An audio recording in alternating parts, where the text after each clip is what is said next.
Buenas tardes, es lunes 6 de noviembre y estamos en Crónica Digital analizando la semana política junto a Juan Andrés Lagos, periodista, integrante de la Comisión Política del Partido Comunista de Chile. ¿Cómo estás, Juan Andrés? Buenas tardes. Hola Omar, buenas tardes y un grato placer estar contigo, escritor, dirigente de la SES, en fin, cientista político, varias cosas también que es importante que la gente que se conecta con nosotros conozcan. Oye, Juan Andrés, fíjate que hoy día, bueno, ayer partió uno de los filósofos más importantes de América Latina, un tremendo pensador, formador, un hombre imprescindible como Enrique Dussel. De verdad, creo que el pensamiento latinoamericano, creo que la teoría política, el pensamiento revolucionario, pierde a una de sus grandes figuras. Yo, eh, Me tocó en lo profundo, debo reconocer que uno Sí, sabe que esos tiempos tienen que llegar, ¿no? sí, muy recomendable sus estudios, sus trabajos. Ojalá mucha gente que no lo conocen o que no lo han leído lo lean. Es súper importante en distintos planos, la sociología política, la historia, la filosofía, en fin, es un tremendo legado el que deja. Sí, Me recuerdo mucho de una frase casi literal: los partidos políticos deben ser escuelas de formación política y no maquinarias electorales. Eh, exactamente. es profunda la reflexión, más en estos tiempos, donde el problema no es participar en las elecciones, ese no es el problema. El problema es que los partidos porque él está dirigiendo ese mensaje a, a los partidos de izquierda, a los que buscan la emancipación, la revolución social, la soberanía popular, la soberanía de los pueblos, en fin, o sea, hay como un montón de elementos ahí. A esos partidos se está refiriendo. Y es bien de fondo la, la reflexión, insisto, no es solo respecto, o sea, no tiene nada que ver con que, nada que ver, sería una caricatura decir, entonces está planteando que no se participe en la elección, no tiene, es al revés, es una caricatura, perdona la expresión, hasta torpe. Lo que está diciendo es otra cosa, lo vuelvo a repetir, que me parece súper interesante y profundo. Entre tantas cosas que escribió, los partidos políticos deben ser escuelas de formación política y no maquinarias electorales. Interesante, interesante, deja un tremendo legado. Sí. Fíjate, Juan Andrés, que hoy día Anthony Blinken estaba de visita por Turquía, ¿no? Así es. Y se da bueno, se da en el contexto en que esta verdadera masacre que está existiendo en la Franja de Gaza continúe, y continúa de la manera más triste, de la manera más brutal. Blinken intenta, ¿no es cierto?, generar lazos, y yo diría que más que generar lazos, amenaza.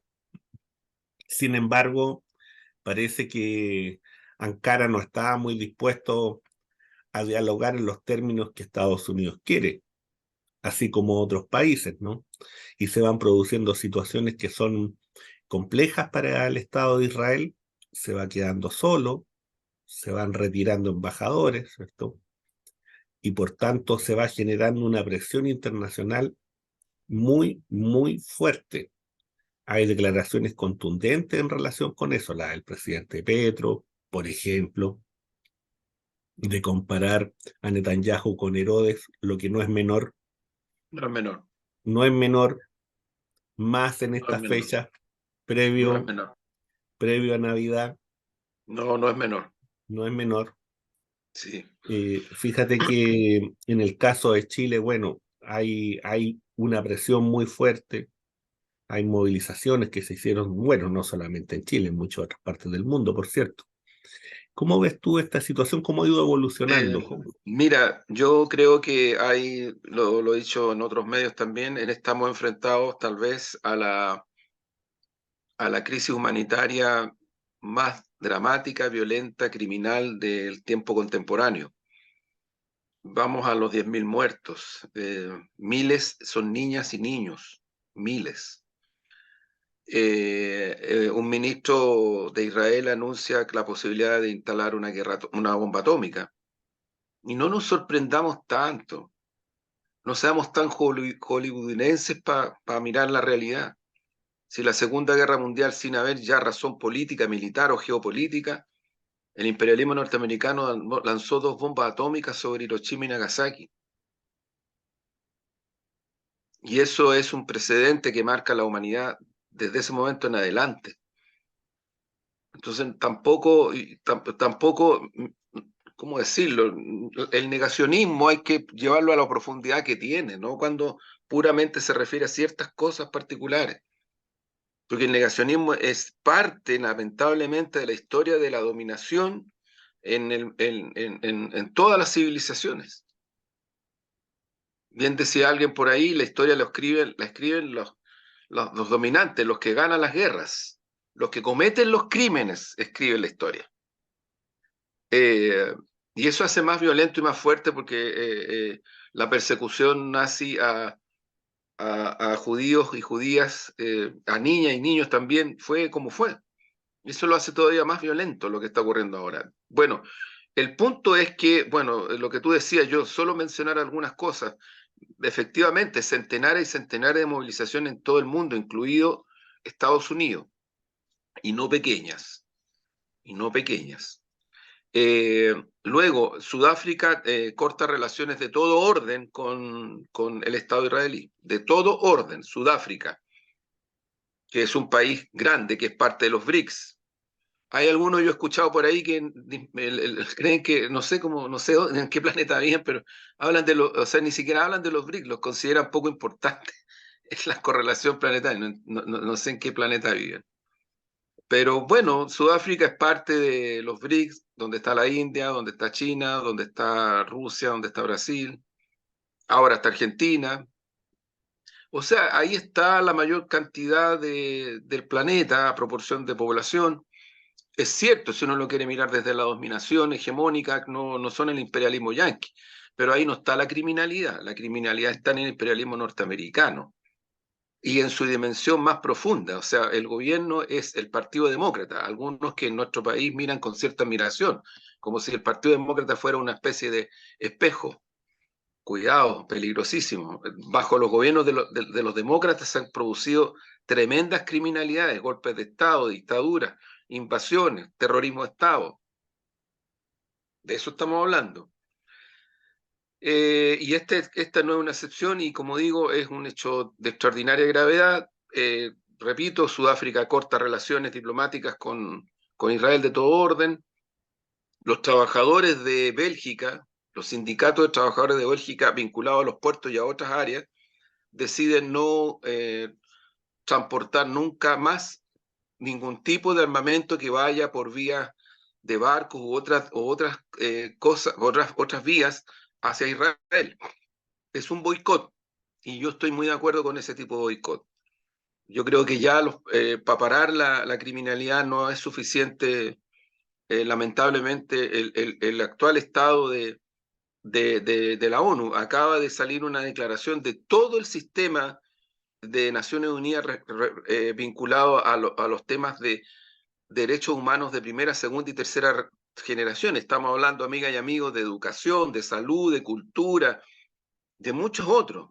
Todo el sistema de Naciones Unidas, UNICEF, UNESCO, en fin, todo el sistema, la OMS, todo, una declaración de esos organismos señalando que esto no da más.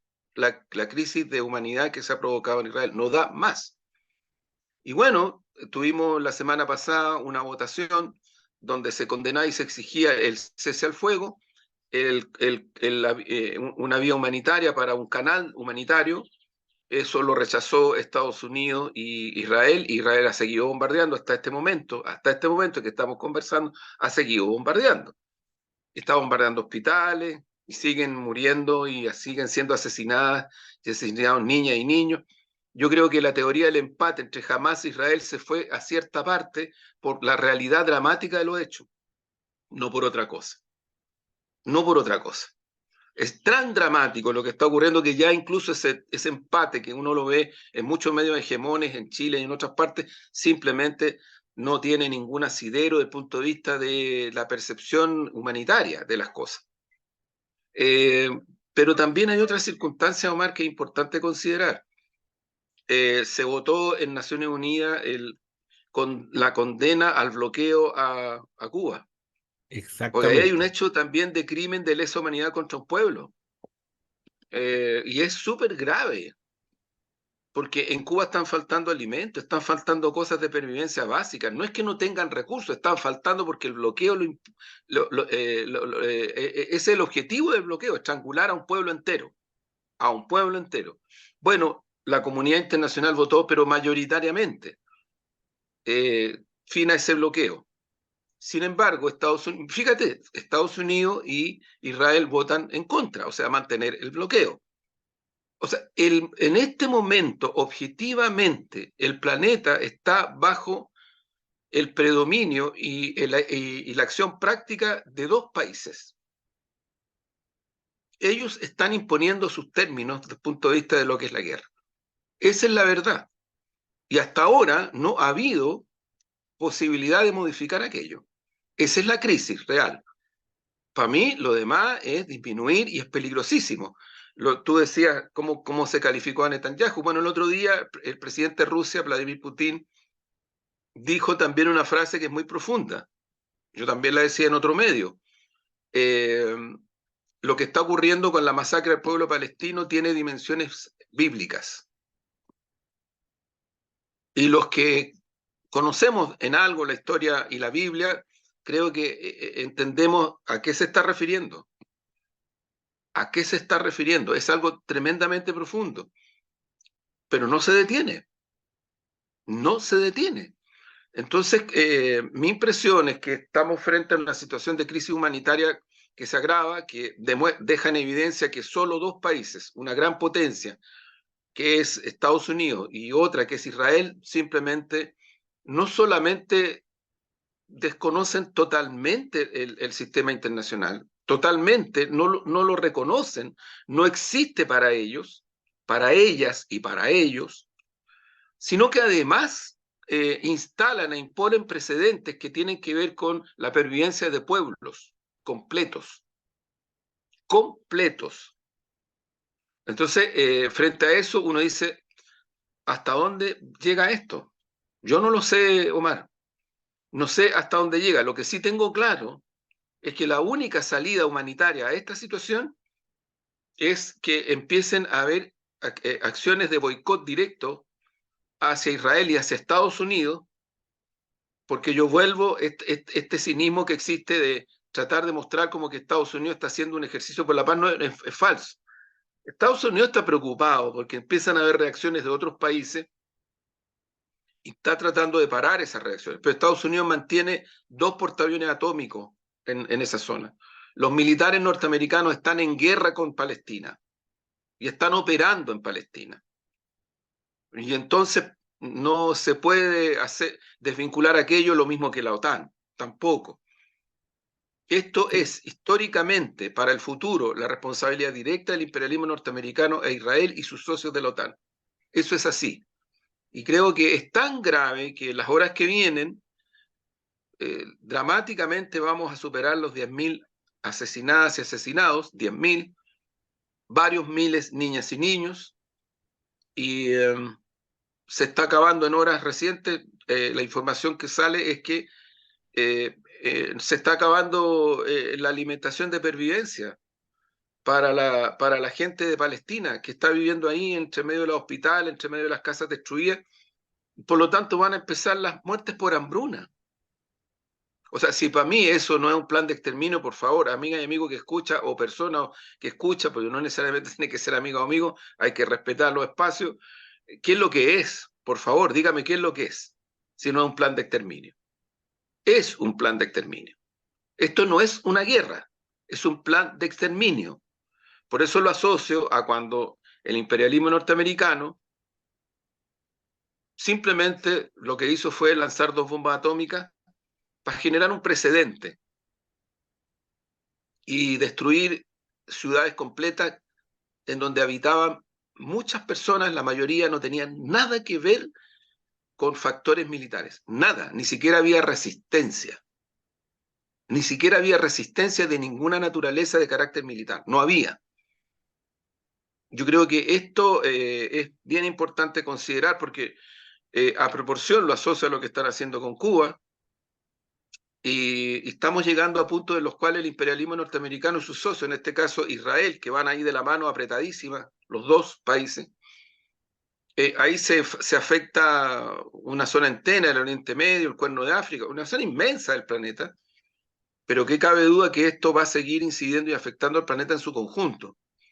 Eh, Siento que esto no va a ser detenido si no es por acciones mucho más directas respecto de Israel y de Estados Unidos. De Israel y de Estados Unidos.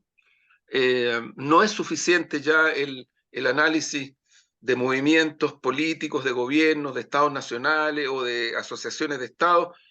No es suficiente, me refiero, para detener la crisis. O sea, eso va a seguir produciéndose, pero no es suficiente. Esto está al punto de dejar en evidencia una situación muy crítica del sistema internacional en el contexto de una hegemonía imperialista norteamericana, porque no es China, no es Rusia, para que no sigamos con las caricaturas de hacer a empatar países, porque hay gente que le encanta, particularmente en Chile, a la élite le encanta empatar, así como, bueno, pero este sí, pero este no, y entonces, no, si aquí lo que está ocurriendo es lo que está ocurriendo, o sea, es bueno Sí. mirar la realidad Sí. y poder observar. Oye, Juan Andrés, fíjate que cosas que a mí me han llamado la atención estos días también y que han salido como declaraciones importantes. Lo que dice, por ejemplo, el canciller Lavrov. El canciller Lavrov viene y dice, ¿no es cierto?, que el Medio Oriente está siendo arrastrado a una guerra y que esta situación se parece mucho a lo que ocurrió en Ucrania, a lo que ocurrió en Irak y a lo que ocurrió en Siria. Él ve situaciones similares y por tanto que pueden recurrir también por cierto respuestas en algún momento también similares. Ojo con eso, es lo que está diciendo. Claro, sin duda, así Eh, es. Segunda cosa, yo diría que lo que plantea y lo que ha dicho algunos medios chinos. Los medios chinos están planteando, por lo menos a partir de lo que dice el Global Times, habla de tres, cuatro posibilidades de decantamiento, ¿no? Primero viene, dice que aquí hay un problema de contagio del conflicto. Ellos usan la palabra contagio. Luego dicen que ese contagio, ¿no es cierto?, trae consigo primero, ¿no es cierto?, que se van a involucrar y ellos llaman a actores subestatales. Y ahí, ¿no es cierto?, integran al Hezbollah, a los Houthi, o sea, y que eso ya, ¿no es cierto?, podría estar en curso. Un segundo elemento que plantean también, ¿no es cierto?, los analistas chinos, son las tensiones que se van a producir entre el mundo árabe y el mundo, ¿no es cierto?, del Estado de Israel a partir de una situación de aislamiento del propio Israel. Porque este desprendimiento, ¿no es cierto?, que está ocurriendo de las cancillerías va a traer consigo en un momento también, ¿no es cierto?, el cierre de fronteras y otro tipo de cosas. Están alertando sobre eso y lo que eso puede impactar y lo que eso puede significar, alertando a la política norteamericana, ¿cierto? Y alertando también al Estado de Israel, diciéndole, oye, las consecuencias que ustedes van a sufrir van a ser bastante graves, bastante serias, y están en marcha. Un tercer elemento que colocan sobre la mesa es que esta situación obliga y tensiona a las potencias que tienen representación en el orden internacional. Y que esa tensión en un momento dado va a tener que venir y transcribirse en algo. No explicitan en qué, pero están diciendo que eso evidentemente, ¿por qué razón? Porque cada sector va a tener que tomar partido y va a tener que tomar, ¿no es cierto?, a partir, ¿no es cierto?, de este desastre humanitario, que es inaceptable. Esa es la línea de análisis que en este Sí, momento se está siguiendo, ¿no es cierto?, desde China. En la India se da una situación, ¿no es cierto?, de una cierta separación, de un cierto no querer estar ni con uno ni con otro. Y por tanto, de buscar una especie de equilibrio, de no dañarse a sí mismos, ¿no? Yo diría una situación incluso más profiláctica de la que practicó en un momento dado Turquía. Están todavía en esa posición. Yo tengo la impresión de que Estados Unidos e Inglaterra quisieran arrastrarlo a otra cosa, pero ellos están en este minuto están jugando otra partida, por decirlo de algún modo. Eso.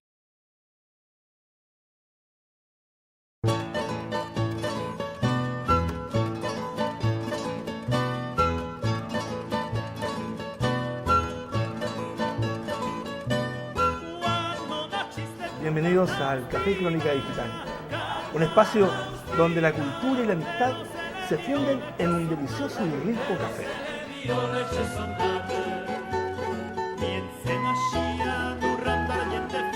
Los invito aquí a la Plaza Brasil, en Maturana con Huérfanos, la esquina donde la cultura te invita a ser parte de esta gran comunidad que se llama Café Crónica Digital.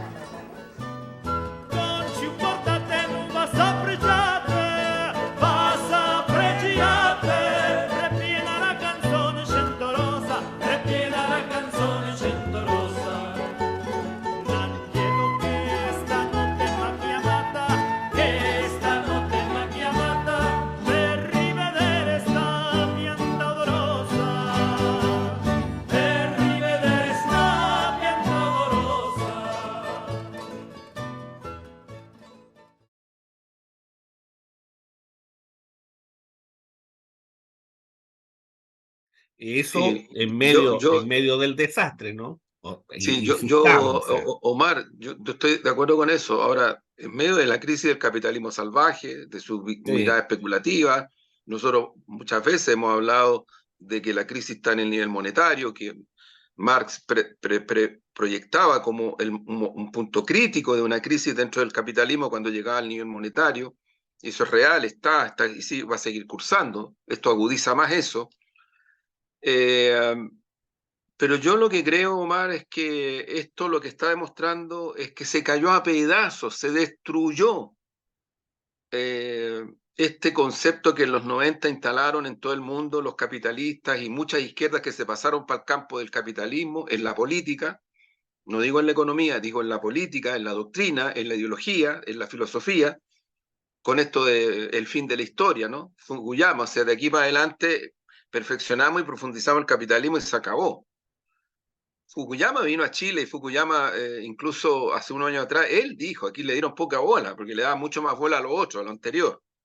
¿No? Esto de la democracia planetaria, el fin de la historia, esto de que ya ahora nos entendemos bien, desde se cayó el socialismo real, la causa de la Guerra Fría. Mentira, todo está quedando en una gran mentira histórica.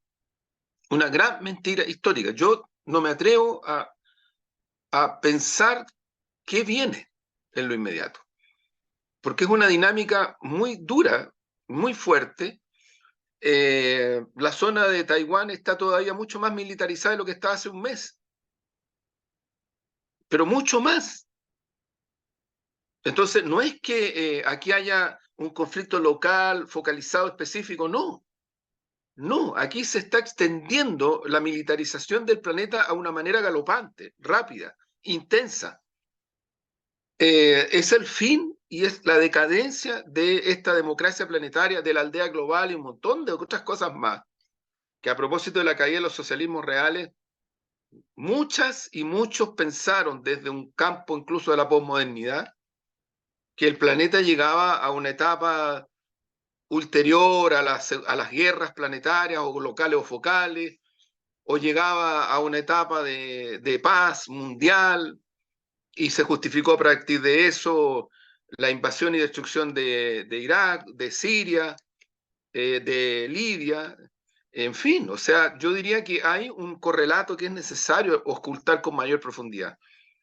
¿Sabes que a mí lo que más me preocupa, Omar, es que toda la idea que vendieron, que promovieron, de que esta fase del capitalismo salvaje iba a dar algún grado de humanismo, a la humanidad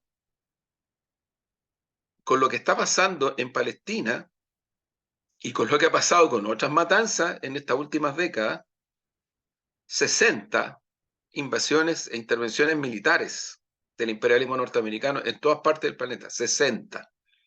Esto a ver, no es que uno pueda decir que estoy en desacuerdo con eso, es que primero es una gran mentira, nunca ocurrió. Segundo, volvieron a la carga sobre la base de que las masacres, los planes de exterminios, pueden resolver crisis de la dimensión que hoy día está el capitalismo salvaje. Y hoy día es Palestina. Nosotros varias veces hemos analizado más en profundidad lo que es la zona donde está Palestina. Este no es algo que ocurre producto de lo que hace Hamás. Esto viene desde que se instala el Estado israelí en esa zona. Desde que se instala, hace 75 años. De ahí empezó este proceso, que deriva, como lo hemos dicho otras veces, si quisiéramos ver el territorio chileno, eso significaría que Chile sería en este momento, si le ocurriera lo que le está ocurriendo a Palestina, menos que la región metropolitana en territorio.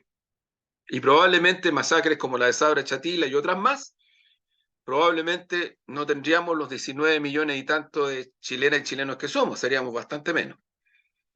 Porque a la proporción, las masacres serían de esa dimensión. ¿Qué decir del pueblo mapuche? ¿Qué decir del pueblo mapuche, que ha sufrido políticas de exterminio desde la corona hasta el Estado Nacional chileno? Y a lo mejor sería bueno que la historia empezara a tratar de ocultar cuántas niñas y niños mapuches han sido asesinados durante las masacres. Y ahí nos vamos a dar cuenta que este precedente que se impone en este momento en Palestina, creo yo, simplemente lo que deja en evidencia es que por el lado del imperialismo norteamericano, por el lado de la OTAN, por el lado del capitalismo salvaje, no hay ni una posibilidad para la humanidad. No hay ninguna. Ninguna. Yo creo que las reacciones que se están produciendo dentro de Estados Unidos, en el mundo cultural norteamericano, en la sociedad civil norteamericana, en el mundo universitario, en el mundo de los derechos humanos de Estados Unidos, yo creo que tiene que ver con una reacción hasta atávica de sectores importantes del pueblo norteamericano respecto de lo que ha sido la guerra para Estados Unidos como país interventor, invasor, destructor, como lo fue en Vietnam, como lo han sido las dictaduras en nuestra región. Y lo otro, Omar, que tiene que ver con esto, que yo quiero enfatizarlo con mucha fuerza, lo dijimos el otro día a propósito del padre Comblan, ¿no? Y todo su desarrollo desde el punto de vista de lo que es la seguridad nacional. Es que aquí, pucha, queda en evidencia de que el capital financiero, la lógica de clase de las oligarquías, es lo que expresa y es lo que justifica el fascismo de antes y el fascismo de ahora. Los exterminios de antes y los exterminios de ahora. Ahí está la causalidad más profunda. Ahí está la causalidad, de mi punto de vista, que hay una razón histórica, religiosa en el Oriente Medio, sin duda, pero lo que explica que Israel haga lo que hace, que el imperialismo norteamericano haga lo que hace, no es una razón esencialmente ni religiosa ni de ese orden, es económica y es militar. Y luego viene la justificación a la masacre, como la están haciendo, tratando de decir que están defendiendo Taiwán, y lo que dicen que están defendiendo al pueblo ucraniano.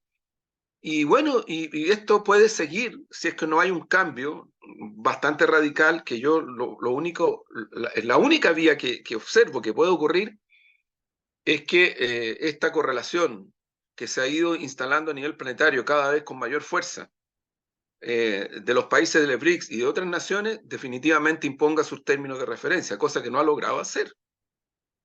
Cosa que no ha logrado hacer. No digo que no lo vaya a hacer, pero hasta este momento no lo ha logrado hacer.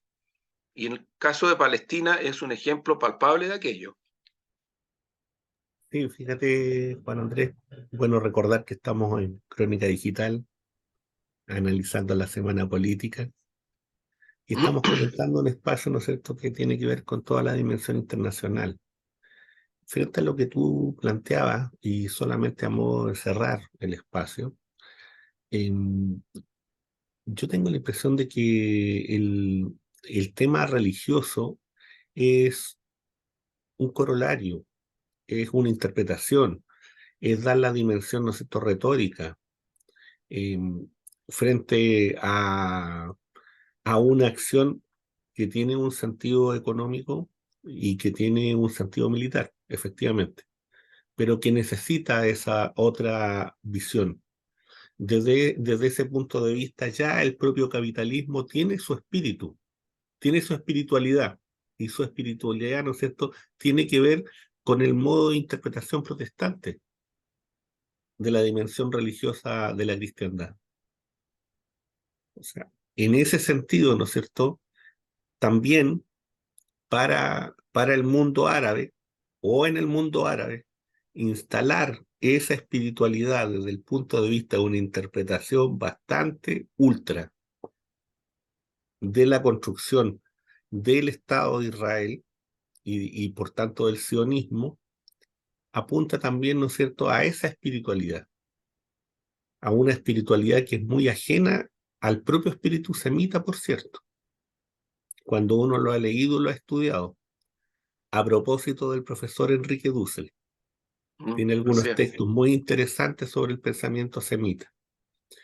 Entonces, yo creo que esas cuestiones son las que están ahí, están en el fondo, y ameritan, ¿no es cierto?, el ir generando esta conversación, este diálogo, el debate con otras visiones que aparecen, ¿no es cierto?, y que se circunscriben también de acuerdo a los intereses que cada sector político y cada sector social tiene, y que uno los escucha y los ve.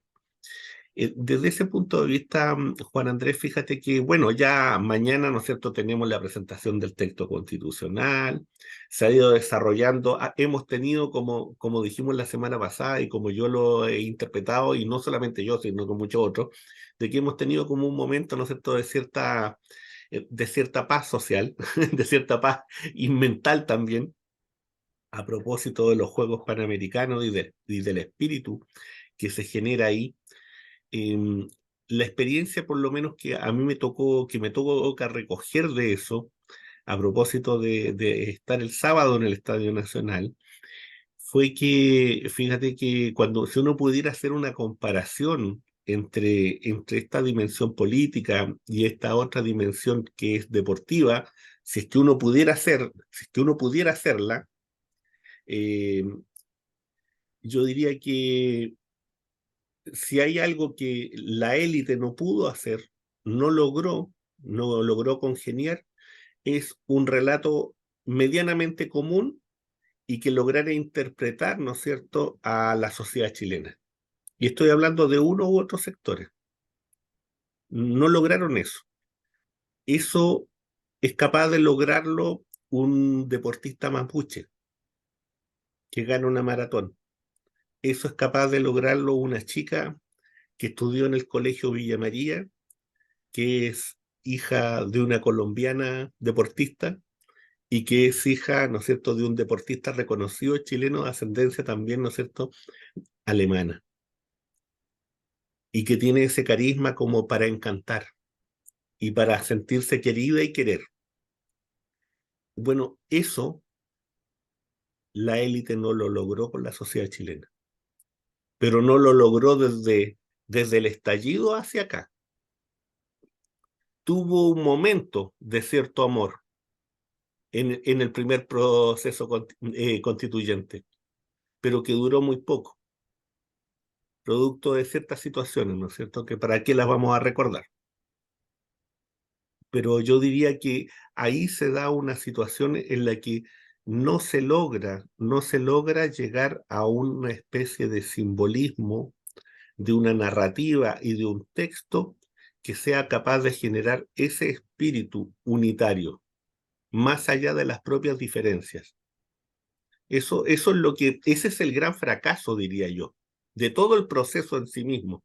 Y que mañana se va a entregar un texto, ¿no es cierto?, que representa a un sector de la sociedad y que ellos tienen derecho a plantear su visión pero esa es su visión. Y no es ni más ni menos que eso. Y Sí, toda la sociedad tendrá que venir y debatir, si es que debate, y tendrá que venir y votar sobre eso.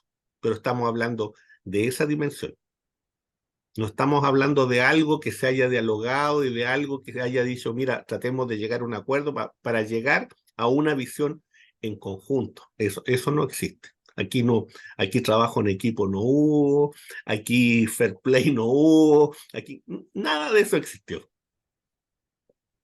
Para sí, hacer el paralelo, ¿no? sí, sí. Mira, Omar, creo que nadie puede desconocer que la organización de los Panamericanos es buenísima, ha dejado su producto, sus resultados lo evidencian.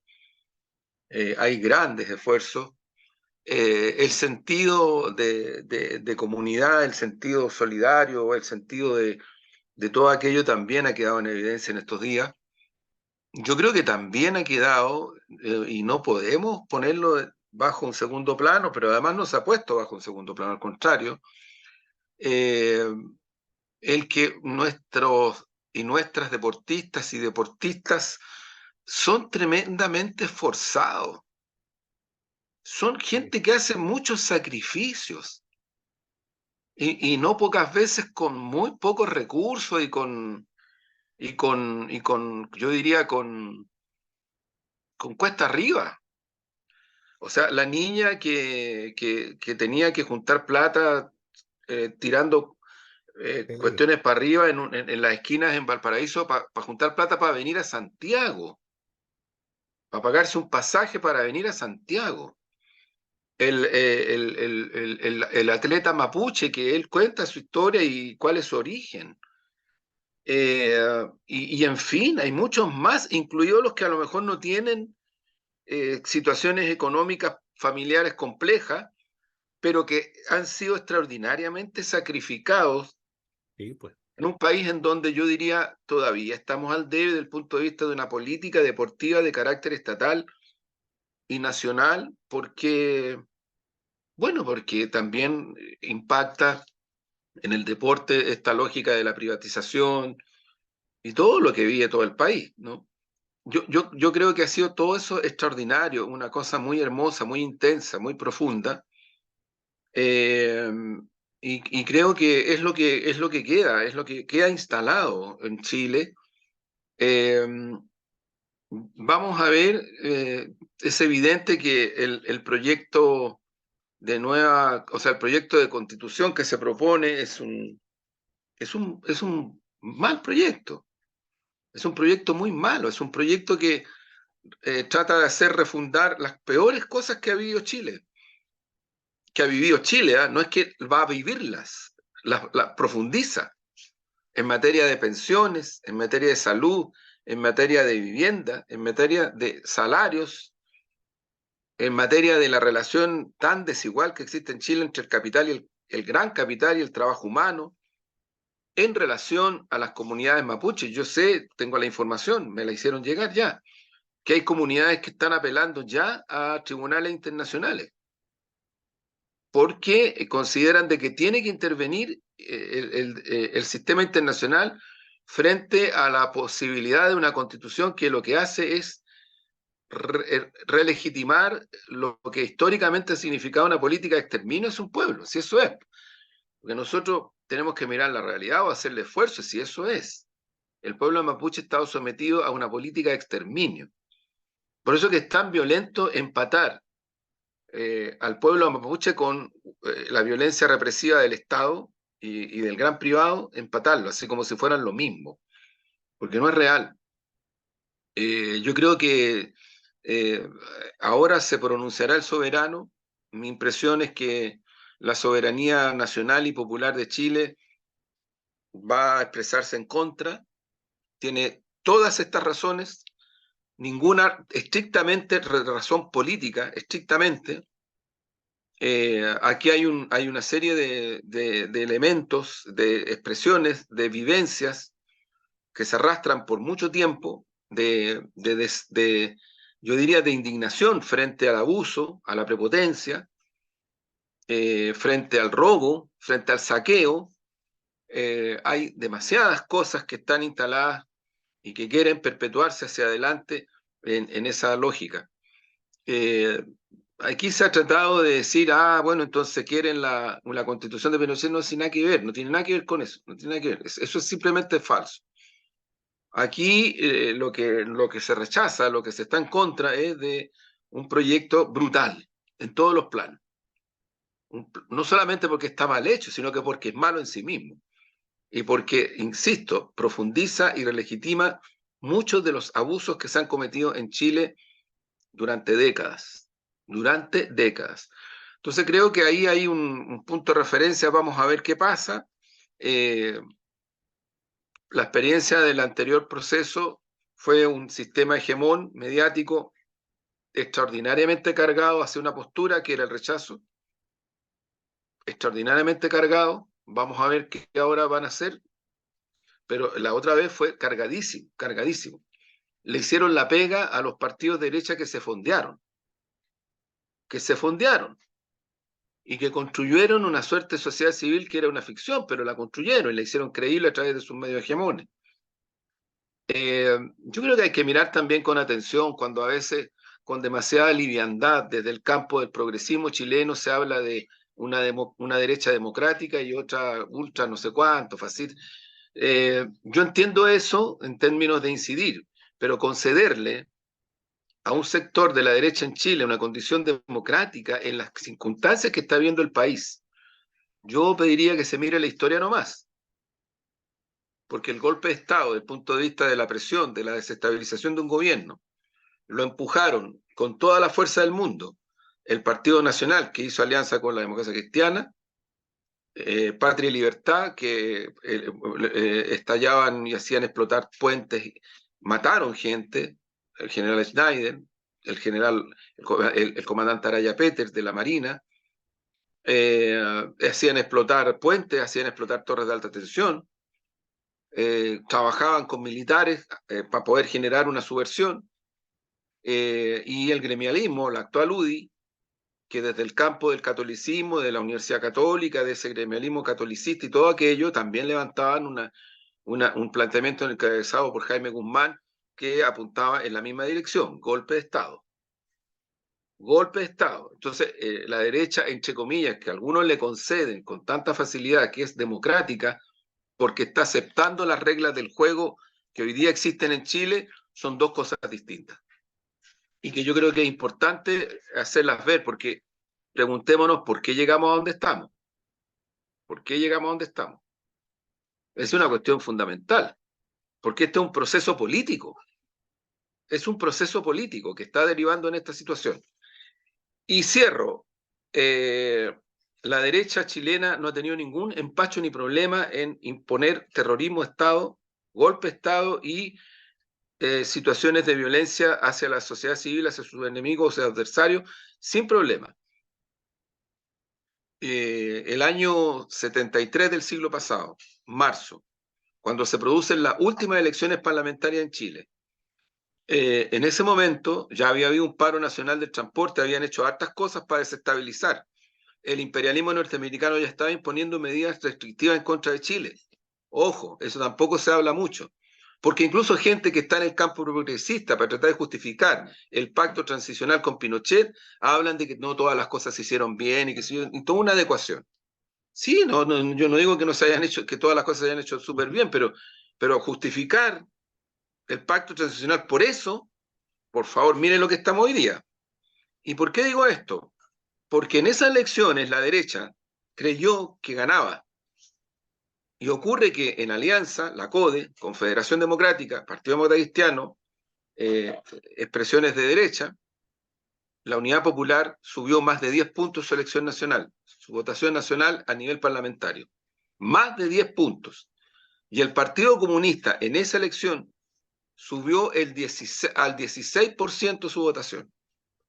Al 16% su votación nacional, votación inédita en la historia político-electoral del Partido Comunista de Chile. Por lo tanto, en Chile no es cierto que la izquierda estaba debilitada electoralmente. Estaba incrementando su votación. Socialmente tampoco es cierto que estaba debilitada. Y además éramos gobierno.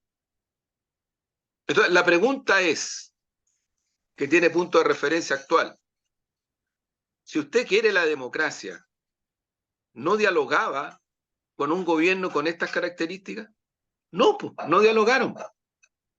No dialogaron.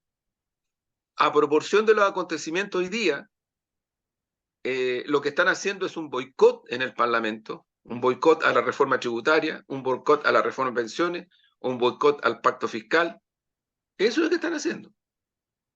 Y sí, tienen mayoría parlamentaria, claro, pero eso es lo que están haciendo. Es un boicot. ¿En qué democracia un parlamento, cuando tenga mayoría, tiene como objetivo desestabilizar un país por la vía del boicot? Yo creo que ahí es donde empezamos a discutir del carácter democrático de una fuerza política como la derecha. Ahí es donde se discute. Y concederles para ver si dan el paso y están en algunas cosas de acuerdo, a mí me parece que ha demostrado ser un error político, táctico, de magnitudes y profundo en estos últimos meses, en estos últimos años. Profundo. Los costos han sido enormes, enormes. Creo que apelar al pueblo, como se está haciendo ahora, desde el punto de vista de que el pueblo se pronuncie respecto de lo que está cursando en relación al plebiscito, me parece fundamental.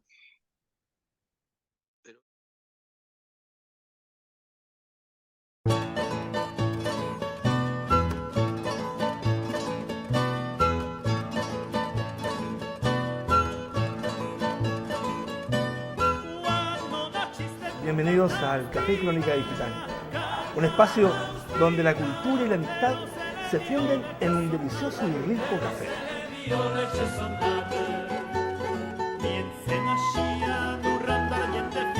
Los invito aquí a la Plaza Brasil, en Maturana con Huérfanos, la esquina donde la cultura te invita a ser parte de esta gran comunidad que se llama Café Crónica Digital.